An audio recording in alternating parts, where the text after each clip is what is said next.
Pipila ka lugar sa Davao City ang posible nga makasinati og hinay hangtod sa walay aga sa tubig sugod karong Biyernes. Dugang detalye sa live report ni Kent Abrigana. Kent?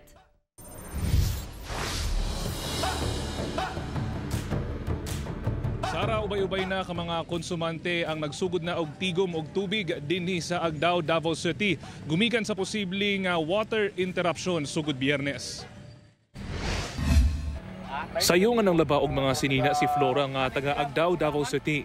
Maniini na sayran nga posible nga makasinati og water interruption ang pipila ka mga lugar sa dakbayan. Anang naay maglibot diri bisag ipanghugas lang namo sa amo ang kuan. Ipanglungag. Oo, ipanglungag, ipangbuho sa CR.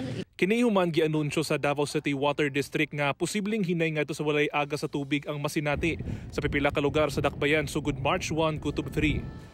Mao kini ang mga lugar nga ginaserbisyuhan sa water supply system sa Dumoy, Kalinan, Riverside, Kabantian, Tugbok ug Panakan. Wala insakto nga oras kung kanos ang masinati ang hinay nga sa walay aga sa tubig sa maong mga lugar. Magdepende matud pa kini sa masinati nga panahon.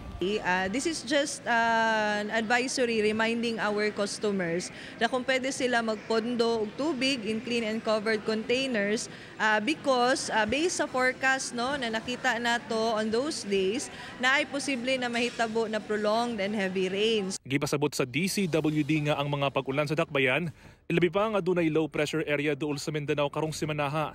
Makaapekto sa kalidad sa tubig nga ilang ginaserbisyo ngadto sa mga konsumante. Might affect ang kaning operation sa ato ang bulk water supplier na posible mosaka ang turbidity or pagkalubog sa tubig that might lead sa kaning temporary shut off sa ilahang operation. Busa ang food vendor nga si Maria.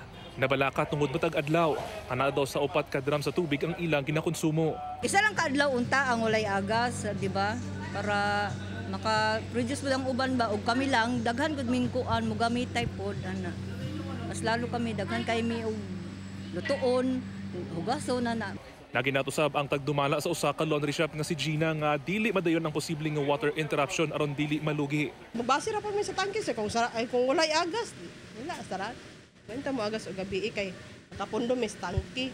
Ang call center agent nga si John, sayo nga nagpa-laundry aron dili maabsan sa posibleng water interruption. So next time magsayo pa jud mi ana kay in case manirado ba. Sayang man gud ng effort kay mo ato pa ka diri tas ma-damage pa yung mga sanina. Sara, gibutyag usab sa DCWD nga walay angay kabalakan ang mga konsumante tungod aduna sila groundwater sources nga mo'y mosupply og tubig palanglitan nga maundang ang operasyon sa bulk water supply. Sara. Okay, dagang salamat, Kent Abrigana.